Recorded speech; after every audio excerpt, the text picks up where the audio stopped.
Getting it started, we'd like to welcome the 2017 Travelers Championship winner, Jordan Spieth, to the interview room. Jordan, I hope you have some words because I have, wow, none. Thank you. Yeah, it was a battle. It was a great start today. I didn't miss a shot the first couple holes. Rolled in a nice couple putts. Good up and down on 3. You know, bogey was okay on 4, and then got a little off for a few holes. Picked it back up. I just couldn't get a putt to go. You know, that number 8 through 13, that range. You know, when I'm playing well, I normally play those holes 3 or 4 under, and I was at even par and made a 4-footer to stay at even par. So that was pretty frustrating through there, and I was trying to hold steady, knowing that, you know, when I'm not birding those, there's at least one guy that is. I didn't look at the boards, didn't know who was. Caught a couple really good breaks today. My ball staying up on 13 and then the one staying up on 15. That definitely, if the rough weren't grown up the way that it was this year, would have been in the water. So I definitely got the right breaks today. Even though I was already in the lead, I also got the breaks. So I feel very fortunate for that. Came down to 18. I had a good number with a sand wedge in regulation, and I tried to kind of carve it a little bit, and it got shot down. The wind, not much wind hits it there when it's in that dome, and I just didn't play the smart shot, which is making sure it's on the green. And then in regulation, I got fortunate to be in the fairway, hit it right into that bunker, which I told Michael, look, if it goes in where we were earlier, that's fine, and if it carries, then great. And then from there, put the same kind of swing as the other bunker shot. I was just at a little different angle, and it took a little right bounce and a little cut spin, and it took the, you know, rolled with the hill. I jumped up and saw it coming down right on the pin, and I went nuts. That was fun. I don't know how many or if I'll ever have a moment equivalent to that again, something like that to win a tournament. But yeah, that was very memorable, and we certainly soaked it in. And you know, Boog's got ice in his veins. I knew he'd be tough. I didn't think 12 under would win today. I thought between Boog and Boo and Pan, those guys, you know, you'd be able to tear up the golf course. But it was just hard enough today to hold in with 12 under. And Boog, not to be confused with Boo, is Daniel Berger. Yeah, sorry. Well, Jordan, you're a humble guy, but historic is also a word that seems to be following you around. Not only is this your 10th win before the age of 24, which only Tiger Woods has done, you've also only just the 3rd player to go wire to wire here, first ever do it here at this course. So talk a little bit about the week here at Travelers Championship. Yeah, we got off to a beautiful start coming off that last round at the U.S. Open. I took it easy for a couple days. My ball striking has been rock solid for a while now. It's just about you know, when are those putts going to start going in? And they did for the first few rounds, and didn't quite today, and that happens. But it's tough. It is tough when you don't have somebody ahead of you to chase, and you've got to keep resetting goals. I think this is my 3rd wire-to-wire win worldwide, 2nd one at the Masters and here, and then Tiger's event. And at each of those events, you know, on the green, the other 2 events, I was feeling fantastic around the greens. And on the greens, and this week, you know, was, like I said, it was getting there. It was moving in the right direction, and I just got off a little today. And Michael did a great job keeping me in, but sleeping on a lead and trying to set new goals and kind of chase a ghost, which is normally the goal when you're in the lead, is chase a score. That can be more challenging than chasing somebody else down, but we've got a good record of 54-hole leads. It's the position we want to be in. We're okay with chasing that ghost, and you know, today was a little harder than some of the other times, but all in all, win's a win. And finally, this win moves you to number 4 in the FedEx Cup standings. As a past FedEx Cup champion, you've got to have your eyes set on a 2nd cup.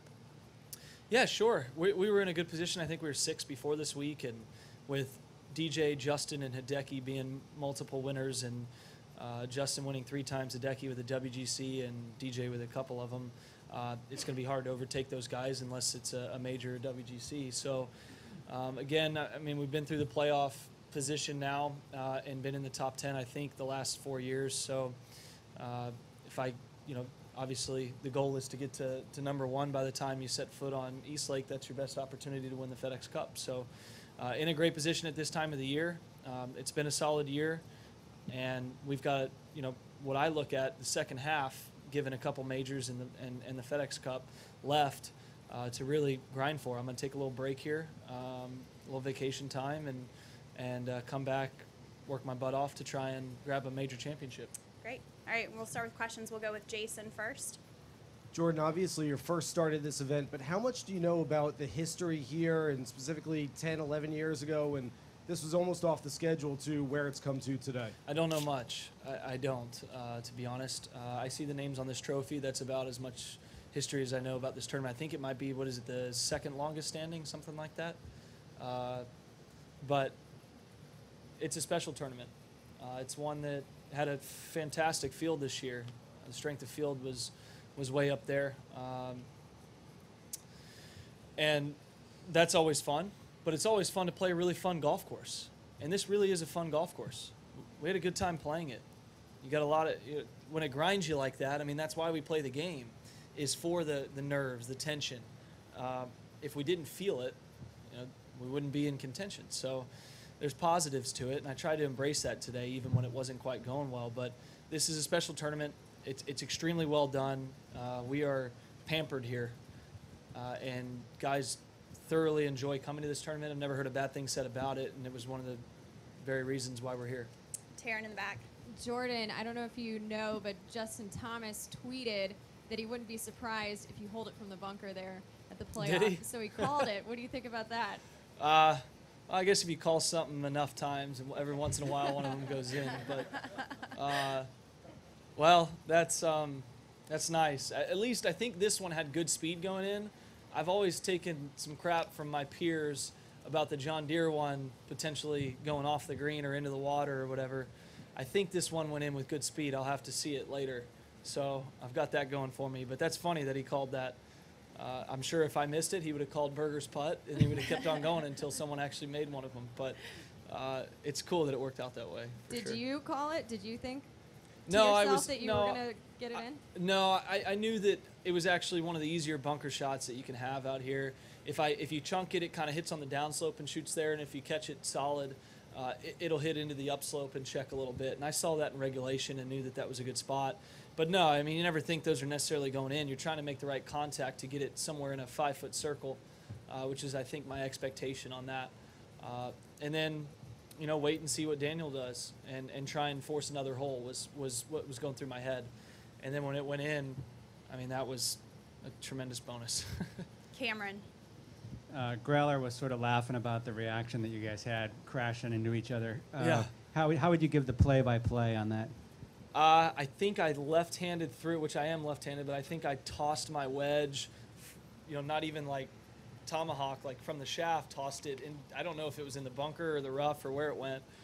And Michael, I was actually a little surprised by the jubilation from Michael. He was, I looked over, I think he had kind of turned around and like screamed, and normally he'd just kind of be like, have his hands up or something, right? He's more reserved, and he was screaming, and it just made me want to scream louder. And then he jumped, and fortunately we didn't like high five jump. We both went kind of for the little side bump, but it was cool. I mean, the ground was shaking. It was so loud. What an amphitheater! What a tremendous last 4 holes, finishing holes, where you can get the crowd super involved with an amphitheater setting. I mean, if I were a fan, I would pick this tournament. This one in Phoenix is kind of 2 that stick out to come to on the PGA Tour season, just given the excitement of the closing holes. When was the last time you heard a roar like that? Yesterday on 15 was pretty loud, but that one was pretty ridiculous. That was as loud as I think I've ever created. It's up there. 16 at Augusta, the year we won, was a really loud one too. Back left.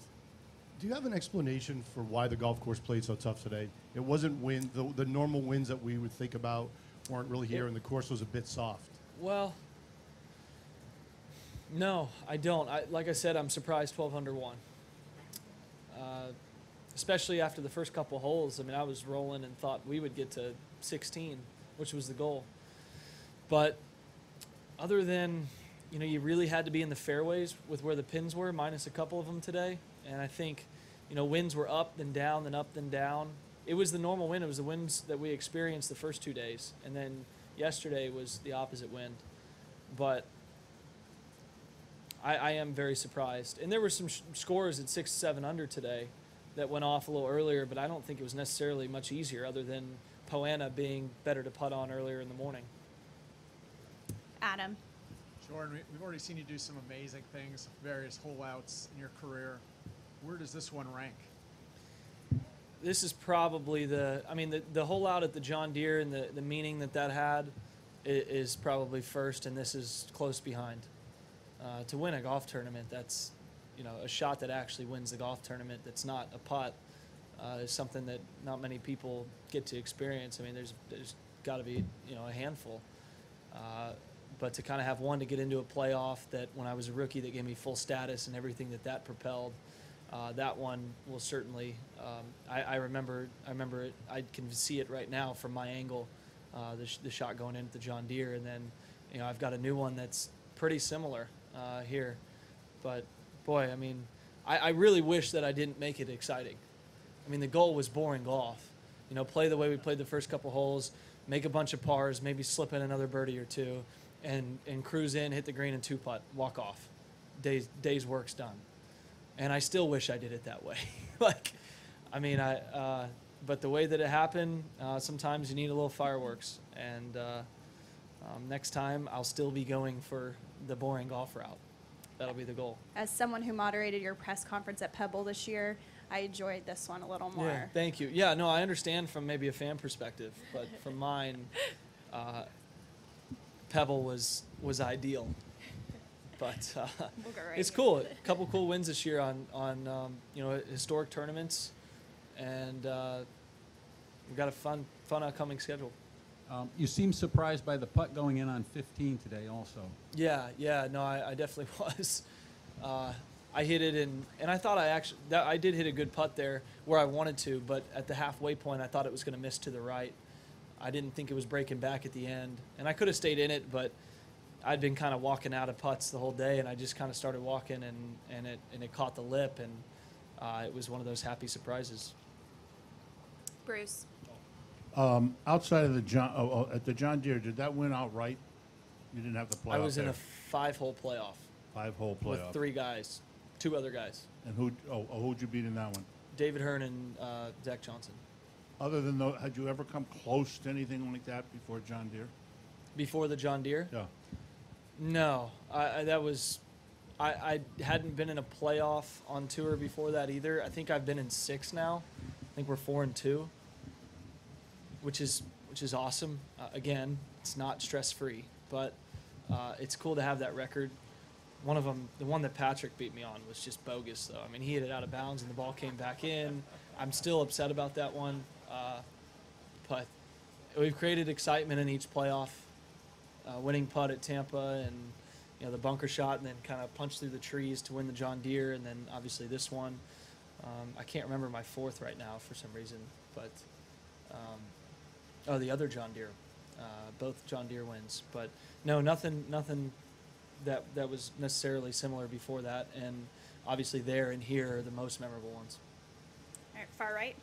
Obviously, it takes a lot of skill, but did you feel you got a couple good breaks too? Absolutely. When you were a little off on, on the 13. bank on 13, the bank Yep. on 15, the bank on 17? No doubt. 13, if I was in play, I was going to be happy. That's weird for a professional golfer to say on an easy par 5, but boy, that hole was in my head. I thought about it from number 9 on. I was like, man, what am I going to hit off 13? Can I get it in play? It's just some of those mental blocks sometimes, and I was like, I need the biggest head today. So like yesterday, I mishit it. I didn't mishit it that bad, but it spun because it was a 3-wood and it went in the water. I thought I could just hit a nice little fade driver like Boo did, and be able to hit it on in 2. And in midair, I thought it was in the water, and it held up. Same thing on 15. I was extremely surprised on both of those. I got this was probably my luckiest win for sure. Absolutely, with the breaks I got today. Back right. Jordan, given the rowdiness and presence in the size of the crowd. Do you embrace that and kind of let it push you, or do you try and isolate yourself as best as you can as you go hole by hole and try and kind of play through a tunnel, so to speak? Try to go in the tunnel, and then when things are going well or a putt goes, you can feed off kind of the momentum of the roar. You kind of feel like everyone's behind you, and I feel fortunate. We have a lot of fans and guys that really guys and girls out there that of all ages that want us to do well and want us to win and cheer when or try and pick you up when you're not doing so hot, and you hear that. And as much as you want to be in a tunnel, it does help to hear that positivity from people, and that you're not only just hearing it from Michael, but you're hearing it from everyone else who wants you to. And so a little bit of both. Just a quick follow-up. So everyone's going to remember the highlight to win the whole thing, but you had been pretty consistent in chipping and kind of saving yourself. I'm wondering, from all the tournaments you've won from a historical perspective, Jordan, have you ever been this good with your short game chipping to kind of save yourself to help win a tournament prior to this one? Yeah, I think, yes. I have been. The Colonial is a good example. I mean, I was kind of scrambling there. I hit a really good flop shot on the 14th hole, and then I chipped in on the 17th, essentially to win, to get a 2 or 3 shot lead going to the last hole. So yeah, I think that I felt that my short game has been as solid as this before, definitely, as far as around the greens, my chipping. Yeah, but it feels very good right now, and it's something that this year has been maybe a little bit down, and I've put in a little bit more time in the last 2 months on my chipping to kind of feel like I've got all the shots back, and I'm kind of shot making versus searching for technique. Front left. Jordan, there was a couple times, I think on 14, it looked like you yelled at your club. On 15, you seemed frustrated with your drive. Are you usually that demonstrative, and how do you keep your emotions in check so you don't lose your focus? And how well do you think you did that today? Well, I was competing. I'm intense out there. It's just kind of who I am. I thought I was getting frustrated because I felt so uneasy on the greens, and then I was kind of getting it into spots that tee to green were not going to be stress-free. They were going to be more difficult. And so I was frustrated by that because I could control that, and I was just trying to do a little bit too much. 15, I thought I actually hit a really good hybrid. I thought it was the right play. It was going to roll just short of the green, and that's a simple pitch. I wasn't trying to hit it on the green today, and it kind of hooked, and there was no wind, and there wasn't any wind when we played the next hole either. And fortunately, I hit the hybrid and it stayed up. But I didn't know if it was up, and if it was, I didn't know how playable it would be. And so I thought that at that point that I had, not thrown the tournament, but at least given up the entire lead and was now coming from behind. And so that was frustrating, given the control I had early in the day. Brian Wacker. If you were watching yourself out there today, what would you have been sort of most impressed by or from the performance? I thought I think composure through the middle of the round. I thought from 5 through really getting to the tee shot on 13. I thought we were given the fact that I had so many, through 13 I should say, so many easy opportunities and them not go in. And I've been through that many times where you're putting yourself in position and the ball just won't go in the hole. And I've been more animated last time and talking more, and I felt that the composure was more there. And maybe that was because I felt so uneasy on the green, so my expectation wasn't as high. But I hit a couple really good putts in there that were just either just misread or just under or overread. And I thought the composure at that point was really good. And I thought as we went from 15 to 16, and I could see Daniel, and I knew where I stood, and I watched him kind of make that putt on 17, standing on 17 tee box, I would have been very pleased with the body language, which is very important. And just to follow, apologies if this had been asked, but what was the conversation with Michael going into the first bunker shot on 18 and then the one in the playoff? Yeah, I think we were both surprised at my wedge shot into 18 in regulation. I didn't mishit it. I didn't hit a poor shot at all. I had 109 to cover the bunker and 117 to the hole. a little bit downwind with some adrenaline. My sand wedge is 110 max, but obviously with adrenaline and a little downwind, it's plenty of club to get there. It's a sand wedge, so it's going to stop quickly. I couldn't have been in a better position with a better club, and I just tried to hold it a little to get it to go right at it instead of playing to where Boo had hit it. And that was just partly I just didn't feel that great on the greens. I wanted to hit it tight versus give myself a mid-range. And it just kind of dropped out of the air. It kind of held, off the right to left slope. I hit a little cut, and it just dropped into the bunker. And so going up to the green, Michael he wasn't really saying much. He was, we'll get it up and down pards and whatnot. But I remember saying, took a look at it, knew I was okay. And I kind of walked back and I said something like, all right, something like that. Something like, all right, let's get this up and down. We'll go from there. And he was like, absolutely. And then I had about 3 feet, and I missed 2 of those already on the 9. And the hole was, it's trampled down on Poana. And I thought that was the best putt of the day. All right, let's start wrapping up. We got Joe and then Matthew. Jordan, I don't know if you consider a break from where you were in the playoff, but how far left was the ball going before it hit a tree and bounced back in the fairway? It was actually, I think, right of Daniels. It was I play that I lined up right where I hit it, and I did every single round. I play a fade right off the left side of that bunker, and the wind's down left to right. As long as I get it over the tree, which I did the other 4 days, if it stays straight, I actually hit one of those balls where I kind of tugged it in the practice round, and I was left of the bunker, and I thought it was a better position than the fairway. There was no rough there. It's straight up the green. And so I didn't have any trouble left. It's one of the easier tee shots as I'm standing on the tee, and I just mishit it off the neck, and it was a little low on the face, and it just didn't have enough climb at the beginning. But it wasn't very far left. It wasn't a hook by any means. It was going to cut back probably into the bunker. How far in did you have? I had 208 front, 229 to the hole on my second shot, and 19 to cover the bunker in line with it. I hit a 5-iron, and my 5-iron's a 205-yard club typically, and then again, adrenaline adds a little bit if you strike it well, and then a little bit downwind, and the miss being that bunker. It was actually a pretty good club to have. I just slightly hit it, maybe a groove low, that prevented it from carrying just to the top of that bunker and bouncing on. Matt up front. Just go. Yeah. Jordan, after you made the chip to win the tournament, Daniel still had a shot left. Sure. And he acknowledged you. And also you guys were communicating on the way down the playoff. What do you think that says about Daniel and also about players on tour right now? Well, Boog's a good friend of mine out here. He's a guy, like I mentioned earlier, I've grown up playing with. I mean, we have, I think, something like 10 to a dozen guys out of our class that are on the PGA Tour at 23, 24 years old. Guys that we all played against each other in these junior golf events. We've known each other since we were 14. That all of us, and those fields back then were so much fun to compete in because there was so much talent, and it's nothing different. So it was like playing a peer. It was a guy I've played against for 10 years. Which you don't see every day. I've been in a lot of playoffs, and most of the time it's guys who I've only been playing against for a year or two.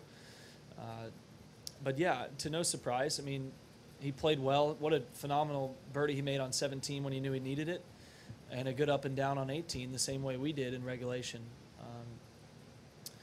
But it was a class act on the green, and I thought the crowd did a great job after the roar of calming down and allowing him to go through his process. And from where he was, he had an unbelievable putt because he had to get it there too, and he still put beautiful speed on it with about the halfway point. I'm like, is he really going to make this after that?